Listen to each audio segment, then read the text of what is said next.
Good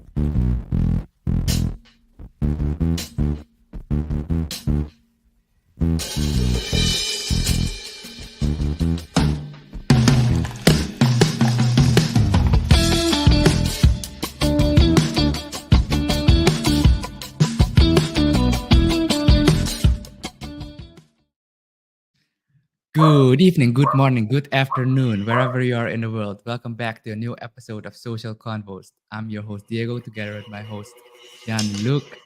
Jean-Luc, we are back, ready to go on another trip. And I hear a dog in your background, really Yes, loud. my dog is really excited to be part of this journey. And we're actually at episode 3 of going on a trip. On the first episode, we mainly discussed the things beforehand. The second, we already kind of went on the trip, parts of the trip. And now we're going to finalize the trip. So we're going to talk about souvenirs. We're going to talk about things that we like to do. We're going to talk about documentation of things. But first, a little bit of a question. Do you get travel insurance? And what kind of travel insurance do you do? But I know you're Before going we to get into plug that, something yeah, else first. before we get into that, if you're watching the show, don't forget to subscribe to our YouTube channel at youtube.com/Confoes. We're also on Instagram @Confoes. And most importantly, subscribe to our newsletter at confoes.substack.com so you can receive the newsletter about all about travel when we compile all these episodes into your personal travel guide. So definitely sign up there. With that being said, to your question, do I get travel insurance? Yes, I do. And I would recommend anybody who travels do because it's not that much of an additional cost, right? No, it isn't. That's actually true. But do you have year long? Because I have year long travel insurance. And, So and no, okay, let me differentiate between health care and travel insurance. I think travel and at least the travel insurances I'm familiar with covers healthcare as well, right? Yeah. So incidental, if you need to go to a hospital or there's an accident and they need to do something with you, usually they cover that to a Yeah. certain amount. And to your point about year long or short term, so this depends on you. How often do you travel a year? If it's like, you know, um, a few times a year, like more than 30, 45 days maybe. So let's say more than 2 months. I think long term travel insurance, like an annual long term travel insurance, would be more practical. But if you're going on short trips, like maybe a week long, 2 week long, and it's incidental, like once or twice a year, like the short term travel insurance is more than fine, and it's more affordable as well. It definitely is. I do have to clarify that I have year long health insurance internationally, worldwide, wherever I am. Can you So, elaborate on that? Like what differentiates that from like the regular travel insurance okay, that you so usually get? I have an insurance that covers the whole world except I think for one or two countries.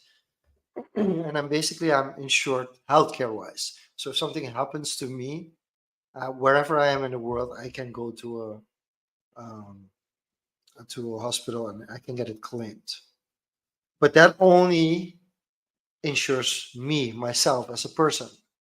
Whereas a Mm. full on travel insurance also includes other things like theft, in case you lose your baggage, anything of that Yeah, your nature. flight gets canceled, Your or flight gets there's a flight canceled. interruption, Yeah. you lose your baggage, all sorts of things. So does that mean when you go on a trip, you have the health insurance, you need to add additional insurance on Yeah, top of that? so because it's only a health insurance, if I want to have my stuff insured, I have to do a separate travel insurance, which I also only do for the specific time period that I travel.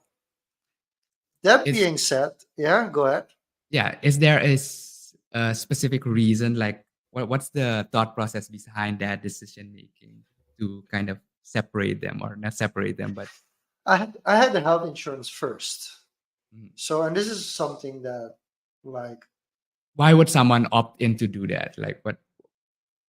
or is it because because you're in I a special can, case? if no, in case that something happens here and there is no healthcare option in Suriname that can actually do it, and I have to travel abroad,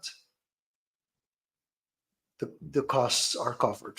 Now, of course, you have the first part you have to pay for yourself. You have like a self amount that you have to pay, but as soon as it goes above that amount, you're Yeah, the covered. insurance kicks in. Yeah, the insurance kicks in. And the reason I have it is just in case that there's something that locally they cannot help me with and I have to travel abroad. I don't have to start a Kickstarter or anything to Yeah. a GoFundMe to get that covered because I'm already insured for it. And yeah, Okay. it's a very big chunk of money that I have to pay at the beginning of every year um, for insurance because most of the years I don't make anything off of it because if I'm healthy, I kind of Yeah, it's kind of works. But in case I do come into a situation where I do need something for my health, I'm insured. Like except for one or two countries in the world, I can actually go there. And that, of course, okay. also works if you're on vacation or if you're traveling. So it's So basically would that not benefit makes from my health insurance. okay? Just one last thing on the Yeah, health insurance specifically, and then we'll go back to the travel insurance. yeah. Wouldn't it make sense? Does it make sense? Say you know beforehand you will need something covered abroad. Does it make sense to get that insurance like a month before that if you No, have that? no, Like that's not how how it how, works. how do they cover Health that? insurance is year in year out, so you cannot get like a health insurance like specifically for a certain time frame because then they're gonna assess you. And if the Mm. assessments already shows up like, oh, this is already needs to be fixed, that will not be included in the insurance. And of course, my insurance is a lot cheaper than, for instance, somebody who's older than me or has more health risks than I have. So it's basically your year-long insurance, which you also have locally where you live, but then also an insurance internationally. And this Okay. is like a choice based on in case there is really an emergency. Yeah. It's really just an emergency. But then again, that only covers your personal health. It doesn't actually cover the travel. And you Yeah. mentioned So something that interesting on the insurance part for if your flight gets canceled. Because in the US, when you purchase your ticket, you can buy an additional it's insurance. not only in the US, in Europe I had it with Okay, there. It's like a lot of airlines do that. So so do you they double dip? Do added you add choose? And how do you choose between which insurance you do take and which insurance you don't take? I just opt in for the regular travel insurance, not the airline one, Yeah, because you gotta take into account that what the airline one offers is just for flights interruptions, right? yeah. So why would it make sense to get that and the other insurance that already covers that? So, What's but the what does the additional travel benefit? insurance cover? Does your travel say like we have an airline and there is delayed for 6 hours? Yeah, so Does your you travel insurance cover that? you gotta check what the policy says, right? Each insurance company has kind of different policies, but on top of my head, if I think usually it's if it's delayed by 12 hours, then you can submit a claim of if your baggage is lost, and then you can opt in for deductibles that you you have to have you cover the first 100 or depending on which policy you have, they can cover everything up to a certain amount, like maybe up to $500 for per day for a flight cancellation, like that. So those are the different policies. Okay, because my personal understanding, and I want to be very clear on this because it differs a lot. My personal understanding is that travel insurance doesn't always cover your tickets. It So does. It does so. So here's what I think it does cover, and then why there's also additional insurance for a flight. What it does cover is that due to unforeseen circumstances, you are not able to travel, they'll Mm-hmm. cover your ticket. Yeah, so Like there's like you an really need to extreme read the policy. situation. Yeah, you There's really like need an to extreme read the situation. policy. But if the flight gets canceled, it isn't clear whether or not your travel insurance So here's the thing covers. with flight interruptions, right? Yeah, When a flight gets canceled out of your yeah, control, then the airline's responsible.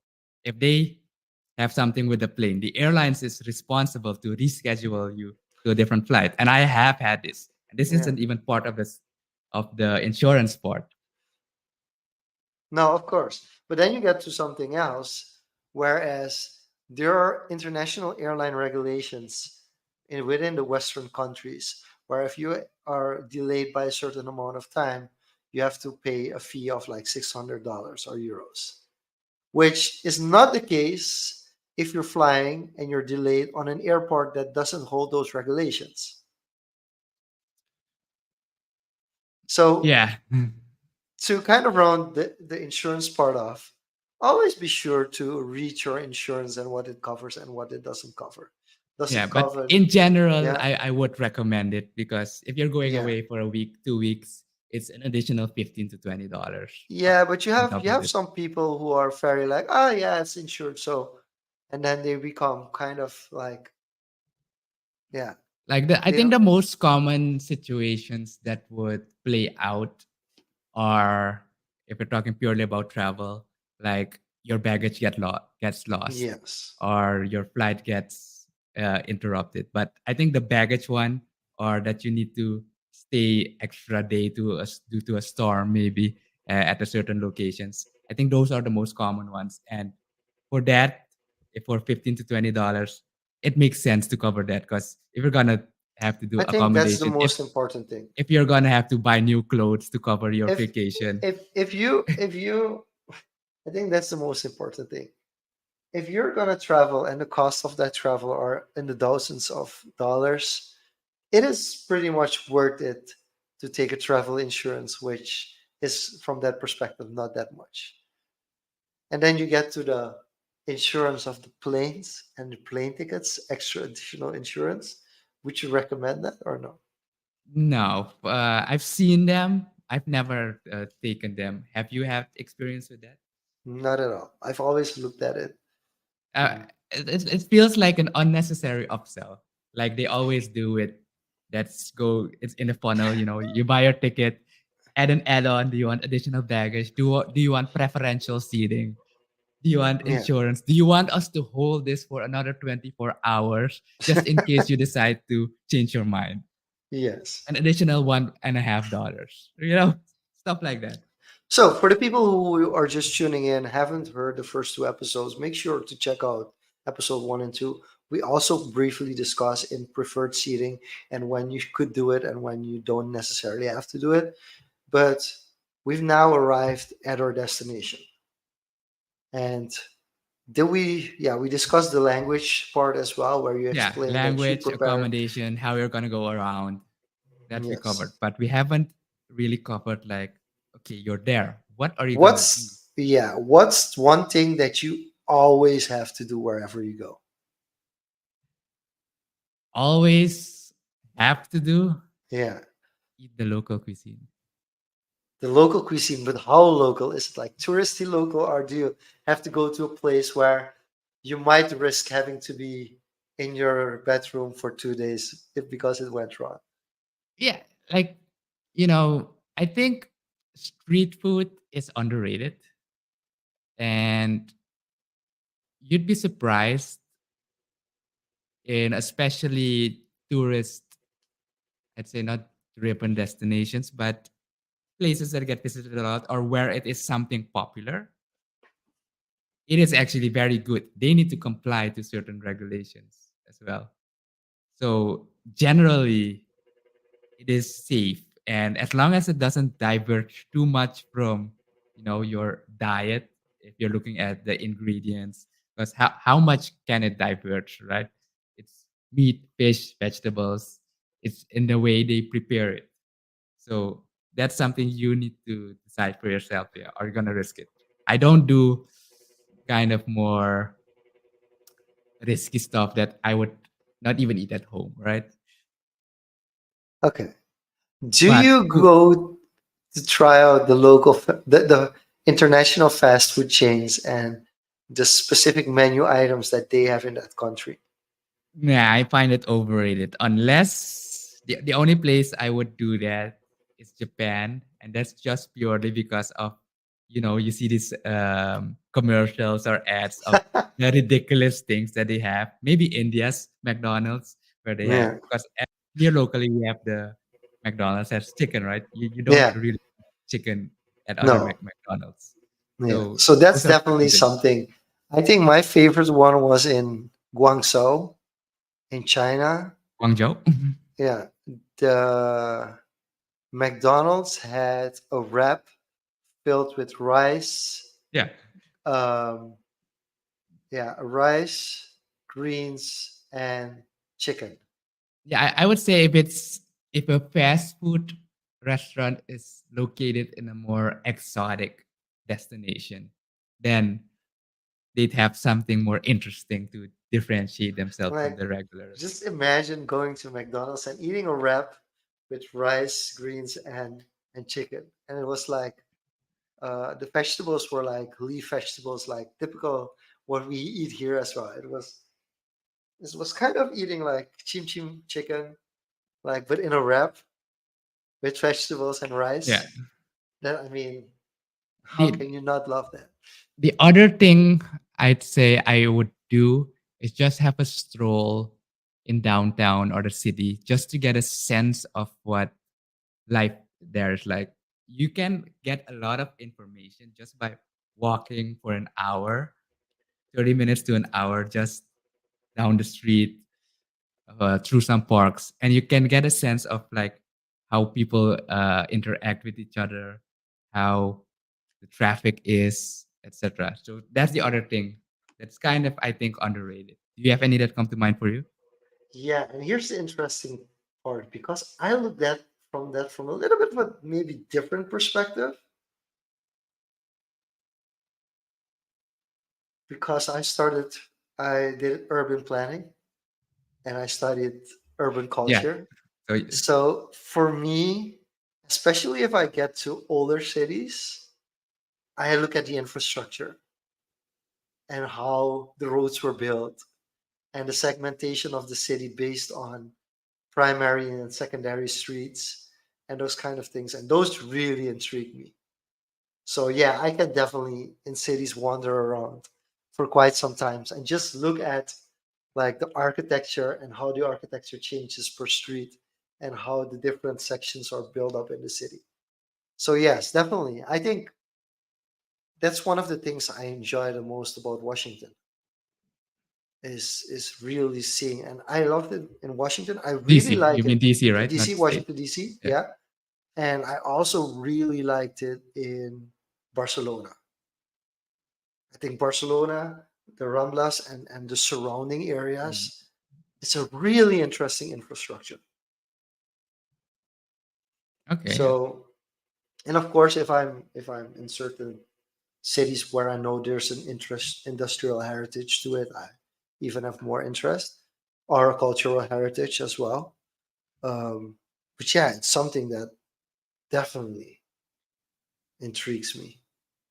And like I mentioned before, I love food. Yeah. So I Likewise. will I will definitely I will always look at the most recommended and the highest rated restaurants. So when you, aside from food, or let's start with food. When you Yeah, decide to where you're gonna eat, what food you're gonna try, yeah. how far ahead do you do the research online of or how much do you read reviews versus just strolling down the street and say, "Hey, this looks interesting. Let's try it here." Like, do you Okay, use it, things it, like it, it TripAdvisor depends. or platforms like that? Okay, okay. So what we do have to take in consideration, I think in episode one we discussed like, are you traveling alone? Are you traveling for business, small group, big group, Yeah, family? That plays set the to into stage. God. Yeah. If I don't organize the trip, I will spend very little time on that because I don't have any bargaining power to Okay, go to a certain restaurant. let's But if say I'm in you're charge in of the trip, charge. You're in charge. I Yeah. will research it. Yes. And then depending on how busy I am before I travel, I will do it at the airport before I leave, or I will do it months in advance. But for food, often I don't do it months in advance because you want to go to. I always look at the reviews and how recent they are as well, because that That also recency, yeah, there is that's a relevant. recency bias, and I think it's mainly because if you look at reviews for certain places, even with restaurants, you will have like you'll see a peak. Oh, this restaurant really peaked in 2019 because all the reviews from 2019 are Oh, great. awesome. But if you look at the reviews from the last 12 months, it's like then you'll probably go to one where the reviews from the last 12 months are like because there Yeah. are more than enough options. So it's never really about the options. But another reason why you might not do it too far in advance when it comes to food for me is it also depends on my mood, like what I'm in for. If I have cravings for a certain kind of food, it will I will bump it up on the list. Is there a I'm certain type of food that you can't get here locally that when you travel, you look forward to getting because it's not that as accessible? No, not necessarily. So what I always try to do is if I'm in the US, I try different burgers. Yeah. I'm really it's really fascinating how much they experiment with burgers. Even though some of the best burgers I've eaten here locally, I always try to experiment, and I don't shy away from a burger lounge or a much more commercial place as well, just to see what the variance I, is that they I have. was surprised with In and Out, like Yeah, fast food chain and yeah. amazing burger. They're like really good chains when it comes to burgers, and yeah. So I always try different ones out. Um, I actually do have two things that I always look for that I yeah, can't find locally when I go abroad. It's either a ramen restaurant or a pho interesting. Yeah. restaurant. Or Pho. Both po. are soups, Vietnamese Yeah, soup and then yeah. Japanese soup. Those are the two dishes that I can't find locally, which I have experienced in different locations abroad. Amazing. That's interesting. We do have a ramen. We used to have a po restaurant. It doesn't exist anymore, but it was a pretty good one. And we do have The a ramen ramen. one is recently. I haven't tried it out Yes, yet, but that yeah. that There, was there's one a new thing. ramen place Yeah. recently So that I opened need up. to So try it and yeah, benchmark it, but I yeah. I have had amazing ones. So Yeah, it's it's hard. kind of a It's hard it's hard definitely part to it's clear. definitely hard. Um, what I will do is I'll look for sushi, but it really that also depends who I'm with because not everybody will be into that. And um, I do need like one day of proper Chinese food. I think that's where my Chinese genes kick in. I need either a good dim sum or a really good chow mein, like a really good one, like Hakka Oh yeah, Szechuan yeah. style kind of food. Then yes, then I'm much more relaxed wherever I go. Um, and Okay. here's another thing that you might find interesting: the importance of good facilities for children plays a much bigger role now than it used to. If there are only restaurants that don't give me an experience that's good for my kids, that there's something to do for my kids, most likely we'll pass on it because you can't eat properly if you have too little people just roaming around and saying, "We want to go home. We want to go home. We want to go home. We don't want to eat this. We don't want to eat that. We don't want this. We want to go home." You can't properly enjoy a meal if that's going on around you. So you need to take that into account as well. Yeah. Yeah, Okay, so that's got the food yeah. part covered. What about like other activities to do, like visiting a park, going to a show, Yeah. going on a tour somewhere outside the We city? discussed visiting a museum. I think that's always on my list. Um, Uh, if more recently, if there's a sporting event, I will definitely try to go Are there. are there specific platforms or websites that you fall back to, like to check the Oh no, reviews or to check no no no no no availability? no no no no. We for you first Google. You just Google. And once you've Googled, you have like an array of options, or you can go, if you're very specific, if there's certain parts that, and you're familiar with the venues, you will look on the venue websites as well to see, hey, maybe I'm lucky, maybe there's something interesting on those venues. But it's really hard because it almost never matches your schedule, and it's not a primary thing. It's not that you go on that vacation for it, which other people do. So I actually, for my bachelor thesis, graduated on sports tourism, and there you do have something called an active sports traveler, and the active sport traveler seeks out events. So the after active sport traveler goes to Paris for Roland Garros, for instance, or goes to Australia for the Australian Open. So those kind of, you have those kind of situations. Then you have a passive active sport tourist who, for instance, I play golf. We decide the location of which resort we're gonna go to play golf, for instance, because you've heard amazing things about that resort. So it really depends on the type of vacation that I'm going on. For instance, if we would go to Orlando, you would probably go for your children to go to Disney World. So you kind of build the whole experience of that vacation or that travel around you're going to go to Disney World. That's how you focus. And then you have to see, like, hey, I want to do something that's fun for me with good food, but it has to be a Disney experience for Mm. the children. So you start mixing and matching, which means that maybe the most popular places kind of get thrown out because it's not a match. Yeah. All right. And how often do you, because some things you can't plan too far ahead, but some things you have to plan ahead. Yeah. Either way, you get a long queue or waiting time, and then you see you can't do that within your time span. Has that Oh, ever yeah. happened? And Oh, yeah. how Of do you deal course. with it, or how can you avoid that when that does Well, happen? there are two things. Either you plan better or you're more optional.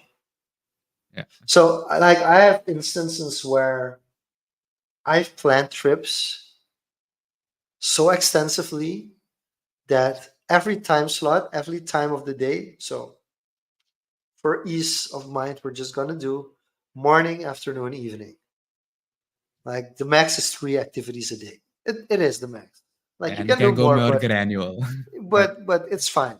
The morning, the evening, the afternoon, the evening. If you go to the night, the morning falls off. Like I'm not gonna force myself to go to bed at 6 and then wake up at 8 again. Like, and definitely not for a whole vacation. Like one night, yes, maybe, but not for a whole vacation. So you start planning. This is kind of the morning what I want to have. This is kind of the afternoon that I want to have. That's the night that I want to have. And in some cases, that could also mean this afternoon I want to be off. I want to be by the pool and just lay down, and that's it. Or I want to be on my bed and just lay down, and that's it. It really depends from person to person.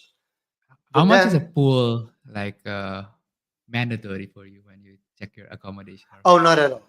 Like last trip that I made, I didn't even see the pool. And to this day, I don't know what the pool looks like. So for Yeah. me, very not mandatory. But there's certain things that I will, if the hotel that I'm staying in has a sauna, I will most likely gravitate towards at least trying it. Like there are certain things that you do want to do when you know, hey, it's available. But let's take the most organized trip. I will have 5 options every block of the day. So restaurant tonight, there's these 5 options. Whichever one I'm in the mood for, or whichever one the group that we are in the mood for, we can do it.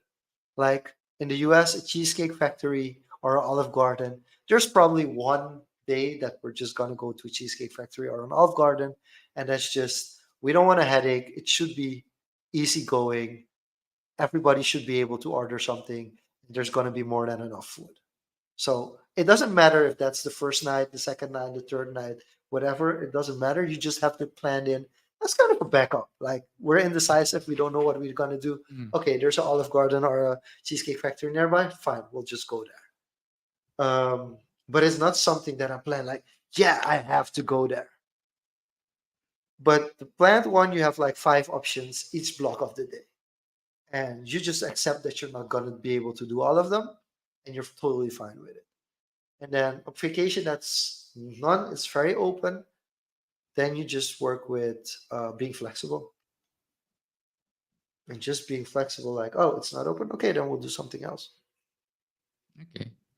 which puts some people in panic. So Yeah. it's important for yourself to understand what kind of traveler you are. You have travelers that need everything, have a spreadsheet, and like on Monday we're gonna do this, and then Yeah. morning For we're doing those this. And travelers, yeah, a fully planned out tour with a booking agency would be probably is best.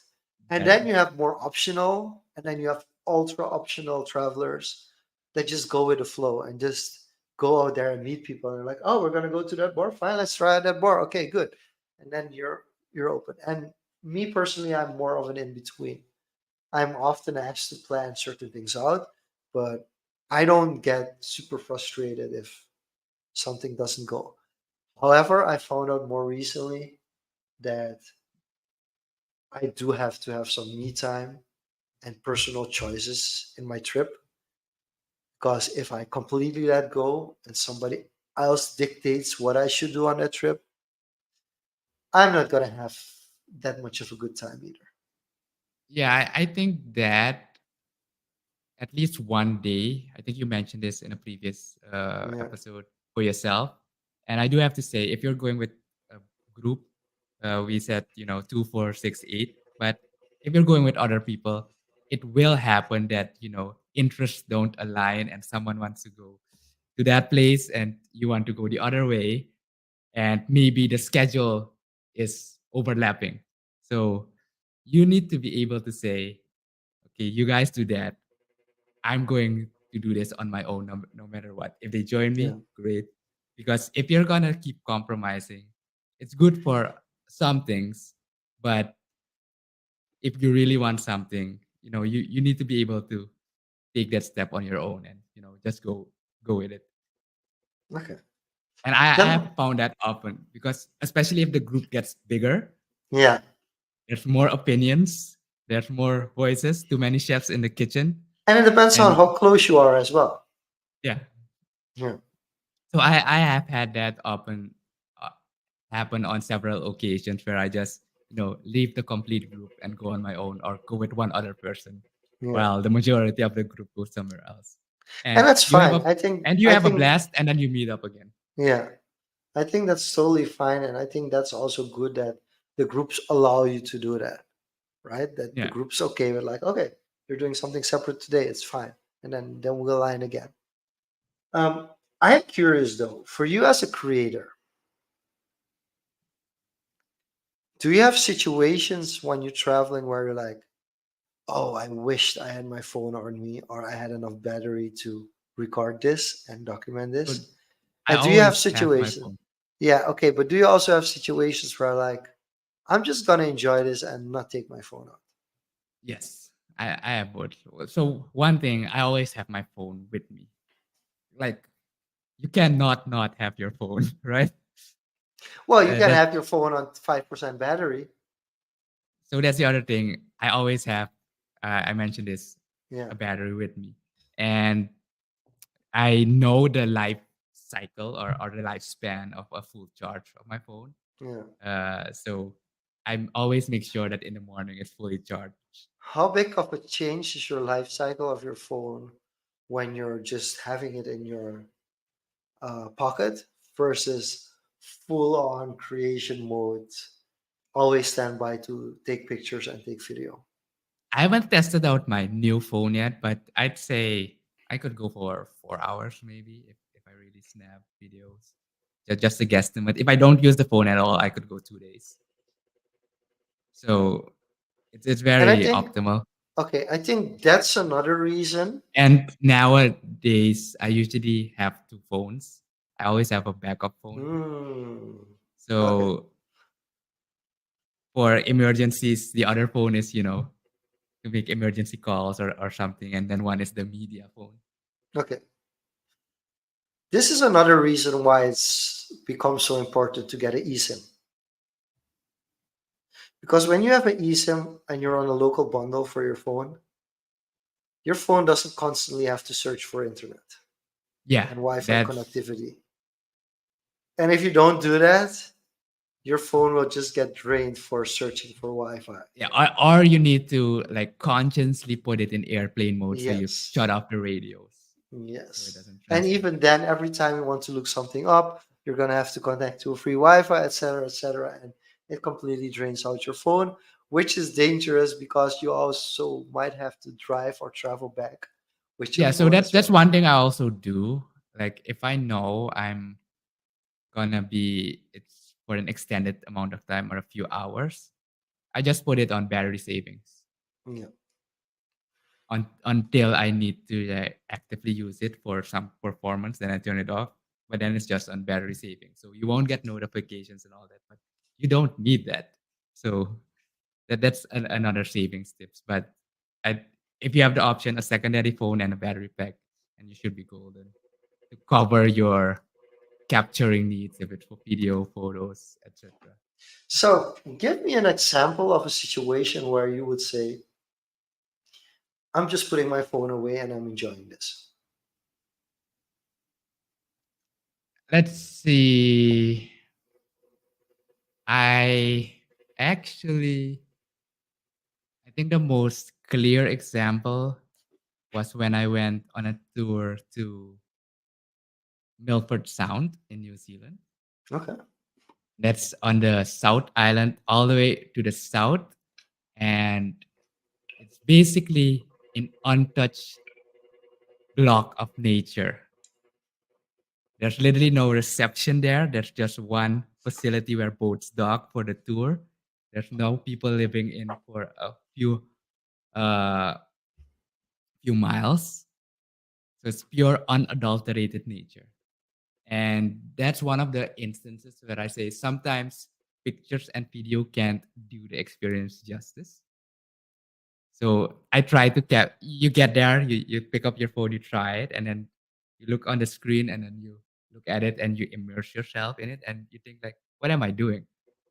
Put a phone in a pocket, the boat goes to a waterfall, the water falls in. You just stand under a waterfall in all your clothes. It's just those are one that's an example of, where I say put it away and just take it in as it is.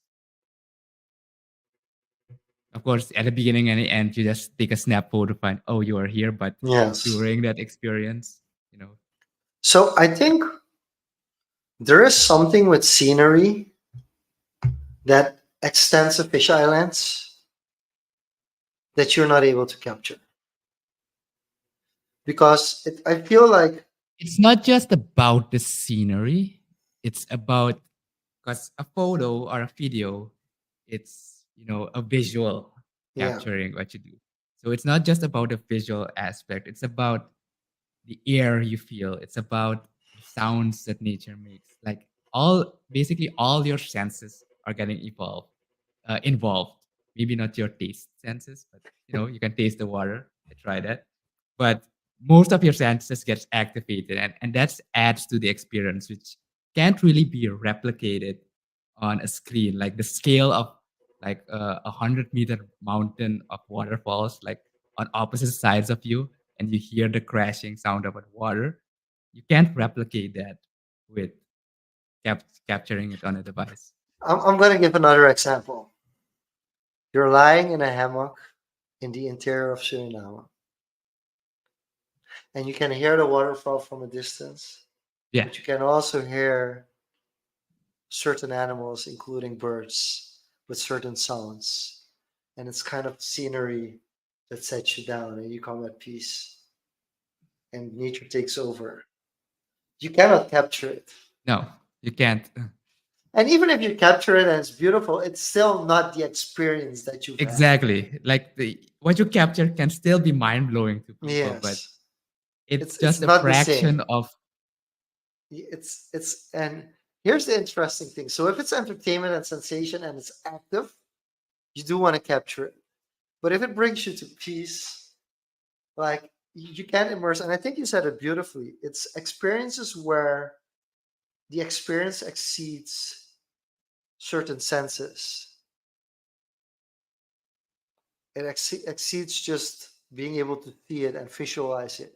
It's more than just that. And when extra senses come towards it, then you cannot capture it on a phone, even if it's video. So I think that makes total sense. Yeah, like even concerts, I would say, like you said, calming events versus a concert, like high energy events and like low energy soothing events. I think in both extremes, I would say you put it away. Like, So let's talk about this. I'm not sure if you noticed, but in most cases in theater, you're not allowed to film with your phone. yeah, But in music concerts, you are. Let's take the music concerts one. Say you're gonna go to a music concert and you're filming the whole concert. What are you using that footage for? that's what I mean. That is what I mean. Like Like, I maybe, understand if your favorite song comes on yeah, and you want maybe to 10 capture a seconds for a part. story to show off for that ego No, but dopamine. even a Like, whole song, I might understand you have a favorite song from the artist and you just blur and it's for you. yeah, It's for nobody else. Or you want indeed the perfect picture, you capture something specifically that you want to have, like it's unique to you and it's your piece of content, you're putting that out in the world on a TikTok or yeah, whatever. or something for your Totally memory. fine. Like, yeah, But putting your phone up and not being able to see what you're recording and just recording for extensive amounts of time, like why? I don't get that personally. Yeah. I do not get that. Like Um, if I had to break it down into as a content creator, I do use my phone a lot because I want to capture certain things.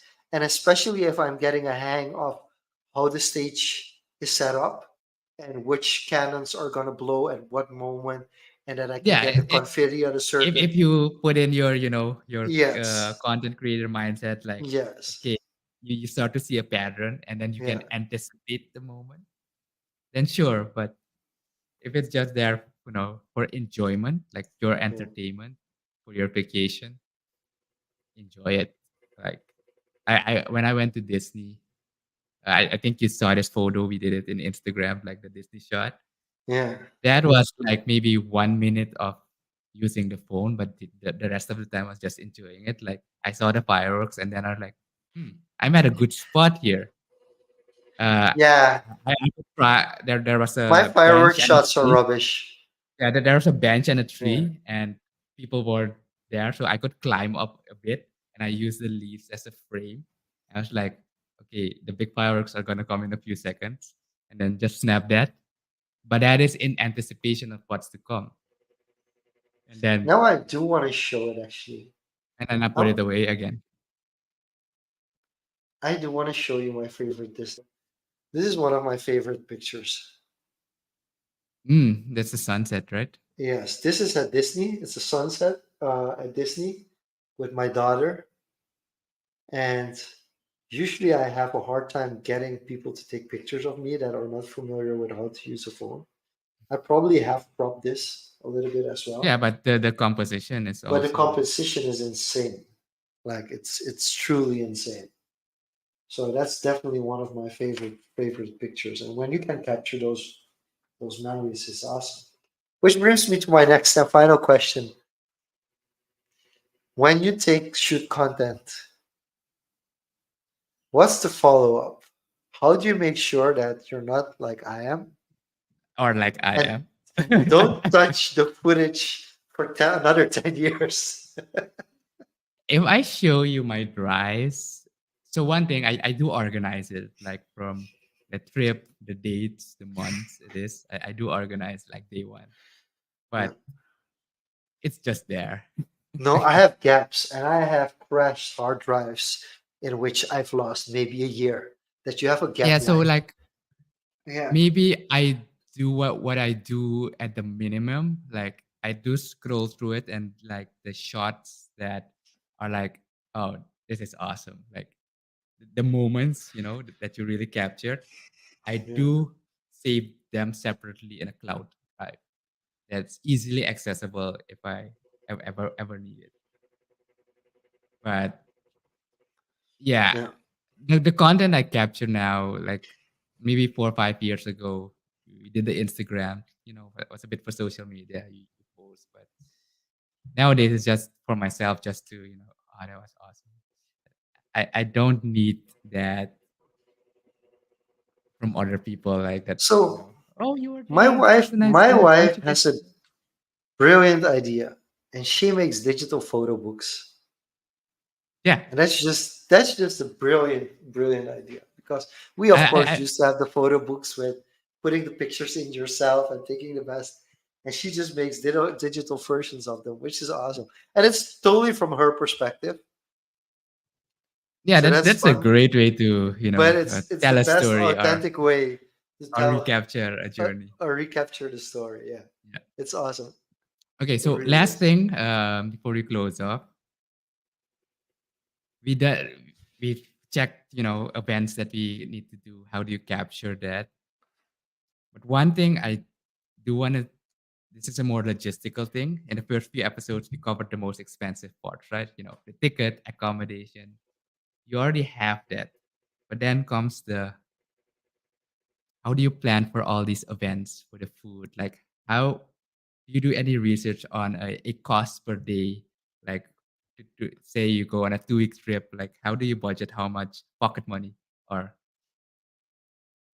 how much you go with for those Yeah. type of things if your tickets and everything is already covered? So of course I save up and have a maximum amount I'm spending, Yeah. but like I bootstrap for business, I tend to bootstrap my vacations as well. And that allows me to, when I really want something, I can go all out and like say like, hey, this is gonna cost more, but I've covered it. So Mm. um, I always budget beforehand, but then when I get there, I'm super tight with the money until I see stuff that I really want to get.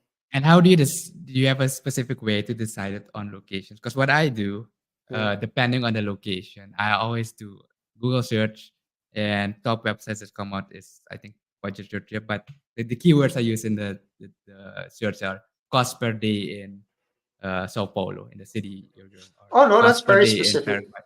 I don't So even what? get to that. I always very budget very broadly, Yeah, and so that that allows that me. gives me Yeah, an indication, yeah, like, also from, oh, this city is more expensive. Also, if you have multiple destinations, right? yeah. So you can see, because that's just an aggregation of a lot of travelers, and they show if you it's a solo traveler, or for two people, or for three people, and then they average it out. Oh, it's $50 a day, and and that's taking it safe. So you can say, if you're gonna be there a week, $50 a day on average brings you around 350, and then you can space it out if you want to be more luxurious, add another 100, or Okay, so that gives me a here's indication. what happened with me. Um, for some reason, I've become really accustomed to